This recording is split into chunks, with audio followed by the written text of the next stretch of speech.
homesteading to prepping to common horse sense, we are College Hill Farm.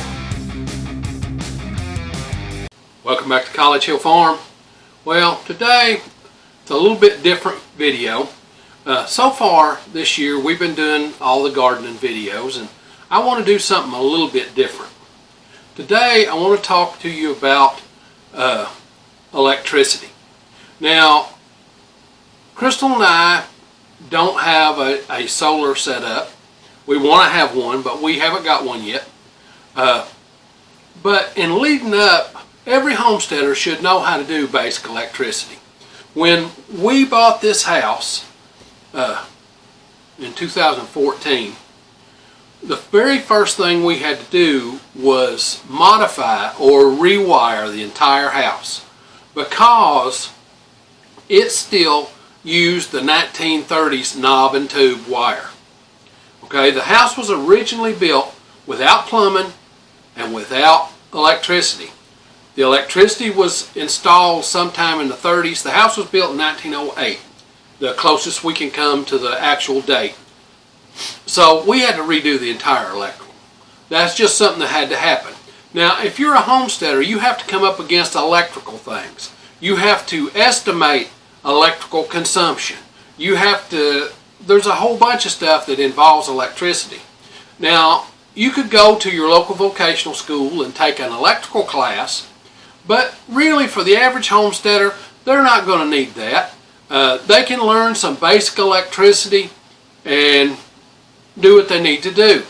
Now, I apologize up front, there's math involved, but your math is just as simple as using your phone. Okay, the little regular calculator that's on your phone is all you have to do for 99.9% of electrical math. Okay, I'm not talking about using calculus to figure out equations. I'm talking about basic electrical computations. There's all kinds of electrical theory out there. The number one thing that you need is Ohm's law. Now, Ohm's law says that E equals IR. And I know that sounds crazy. E equals IR. Well, what's I and R become? It's super simple. Voltage is equal to amps times resistance. Okay? That's all it is. I'm going to show you how to calculate just that. So let's get down to a piece of paper here, and let's talk about how to calculate Ohm's law. Okay, let's start off with basic Ohm's law. E equals I times R, where E is volts, and it doesn't matter if you're talking about the 12-volt battery in your car, which is DC electricity, or the 120-volt electricity in your house, which is AC electricity. It's volts times amperes, often just called amps, times ohms. Now, as far as a homesteader goes, ohms is going to be something that in reality you're probably not going to use a lot. Okay? It's just the way that's going to be. It's something that you're probably not going to use a lot. So, but I'm going to do this to help you understand how electricity works. Now, volts, of course, that's the electric unit for the flow of electrons. Amps is the electric unit for the amount of pressure, if you want to think about it like a water line. And this is like the kink in the hose, or the nozzle that controls the amount of water that can come through, the flow of water that can come through, is ohms. It's just real straightforward. And what you can do, you can make it into volts over amps, ohms. You can do it this way. So that if you know any one of those, like if you know amps, or if you want to know amps, you can cover up amps, that's volts divided by ohms. If you want to know volts, that's amps times ohms. If you want to know ohms, that's volts divided by amps. So let's just do a simple circuit, and it's real straightforward. Let's say you've got a heater. And heaters are electric heaters. They have a real low resistance. That's why the wire heats up, because all of that energy from the volts and the amps is turned into heat. So let's say you've got a heater and it only has 5 ohms and it runs at 120 volts. Okay?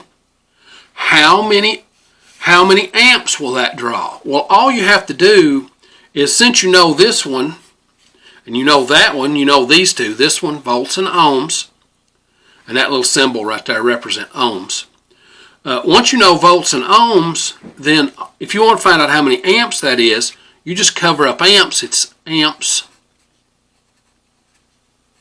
equal volts divided by ohms.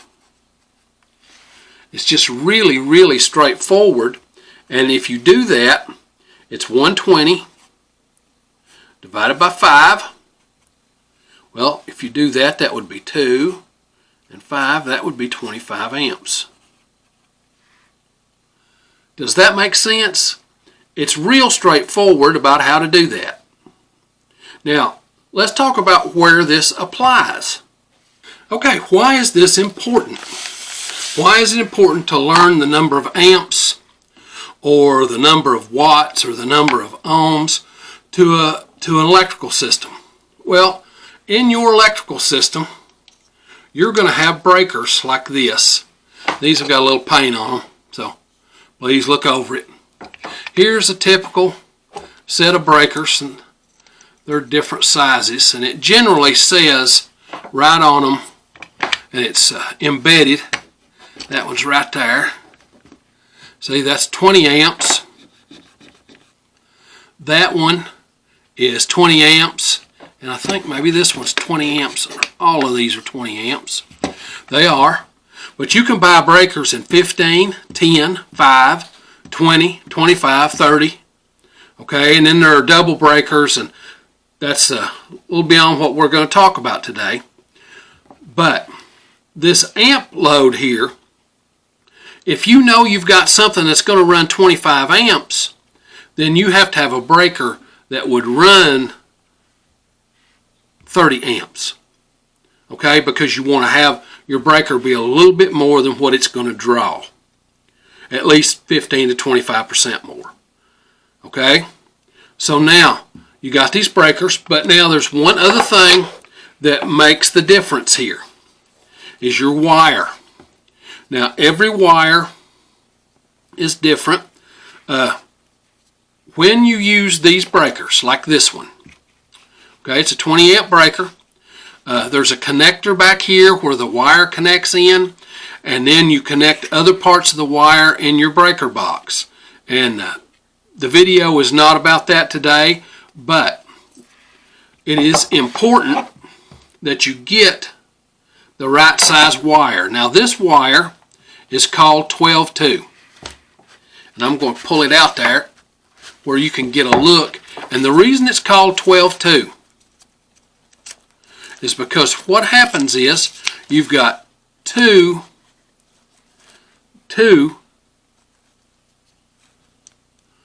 wires that are coated, a hot wire and a return, and then you've got a ground wire. This is called 12-2 with ground. Okay, 12-2 with ground. Size 12 wire is good for 20 amps.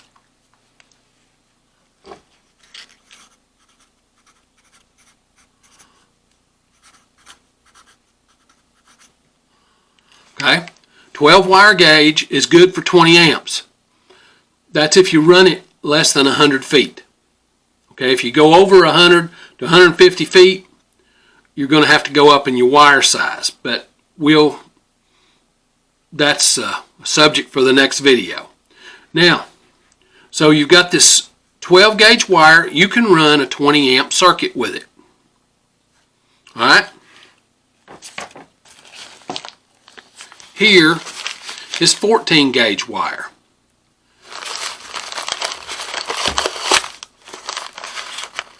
If you look at the size here, you'll notice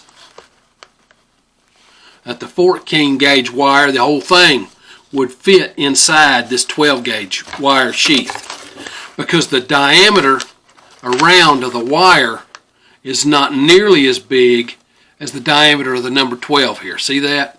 See the white one there? And that white one? Number 14 is good for a 15 amp circuit.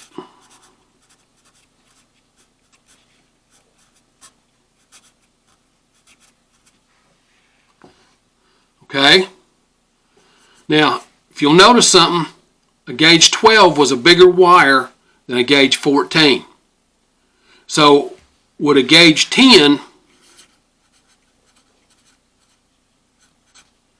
would it be smaller or larger? Think about it for a minute. A gauge 10 would be a bigger wire. This number is smaller, but it just means that the wire is a bigger diameter. A gauge 10 wire is good for 30 amps at less than 150 foot of run. Does that make sense? Alright. For the more important part to a homesteader. It's important to know about your breakers and that kind of thing, but it's more going to happen to you if you're using the power formula. Power equals I times E. Or in other words, watts equals, and I apologize for these terms, they're all named after physicists, okay, equals amps times volts. Watts equals amps times volts. So if we make that into a triangle like this, watts, amps, volts. Just like our other formula, if we want to know watts, it's amps times volts. If we want to know amps, it's watts divided by volts. If we want to know volts, it's watts divided by amps. Does that make sense? So let's do a problem, and you see if you can figure it out. I'm going to write out the problem, and then I want you to pause the video and see if you can come up with it. A 1500 watt heater.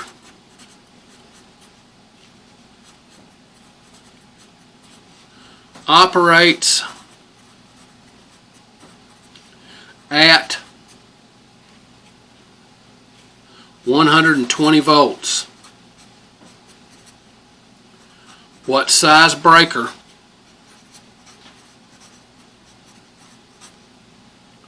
would you need?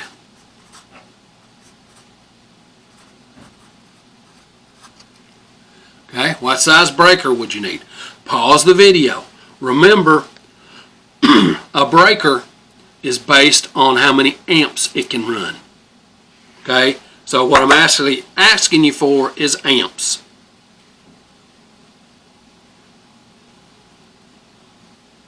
Okay, welcome back. I hope you worked out your problem. We're wanting to know amps, so we cover up amps. And when you do that, it's watts divided by volts. So amps equals watts, which is 1500, divided by 120 volts. And when you divide that out, and you just use a regular old calculator, and it's all right if you come up with a decimal. Okay?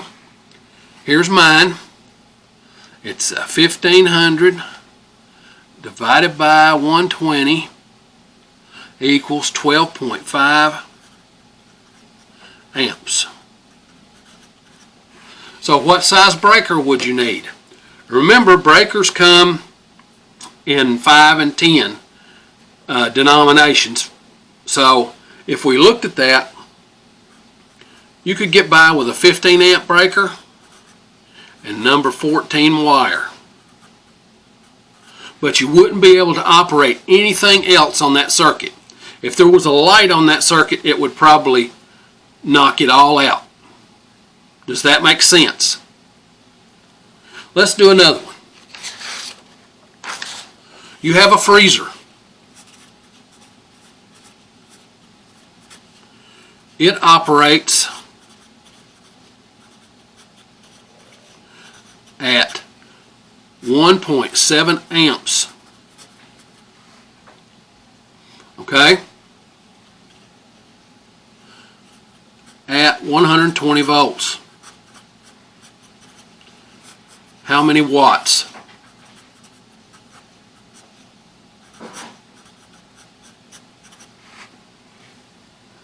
Go ahead and work it out. Pause your thing. Okay, welcome back. We've got amps. We've got amps. We've got volts. We want to find watts. Well, if we cover that up, it's amps times volts. So it's amps, watts, equals amps times volts.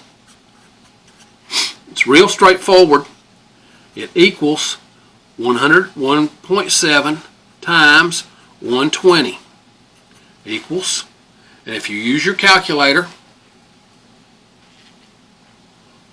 1.7 times 120. So that freezer only uses 240 watts. Or 204 watts, excuse me. Does that make sense to everybody?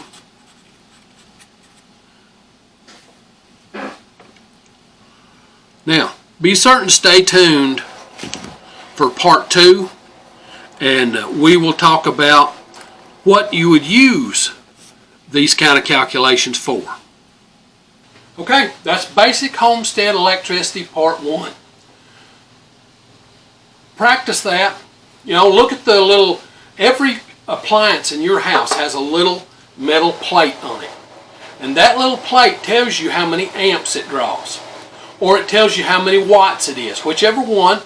And you can calculate the resistance, you can calculate, you know the voltage. Your plug-ins, your regular plug-ins are 120 volts. Okay? That way you will know, can I plug my 1500 watt heater in to this plug-in that my TV's plugged into? Because you can look and see how big the breaker is. But the real deal is, don't change the size of the breaker. You match the size of the breaker to the size of the wire, not the other way around. The breaker shouldn't be bigger than the wire can handle. If it's bigger, if the breaker's amperage is larger than the wire coming into it, and not all 14 gauge wires white, and not all 12 gauge wire is yellow. Okay? They can be either color, either one of them. Alright? 10 gauge wire is the same way. But generally, the wire right on the side of it tells you what size it is. So if you know you've got a 20 amp breaker, but you've got 14 gauge wire going to it, that's a recipe for disaster on your homestead. You need to change that breaker, or you need to change that wire. And I'm not talking about just changing it right there at the box. I'm talking about all the way to the plug-ins. And you'll probably have to change the plug-ins too, but that's going to be discussion for the next part. Now, if you like this kind of stuff, this homestead and do-it-yourself kind of thing, be certain to come on out to the channel and subscribe. We do this homestead stuff every week, sometimes 1, sometimes 5 videos. Just depends on what's going on in the homestead that week. Now, if you hit the little bell, it'll notify you when we upload a video. We upload every Sunday. Now, with that being said, it's time for me to get on to the next thing and for you to watch part 2.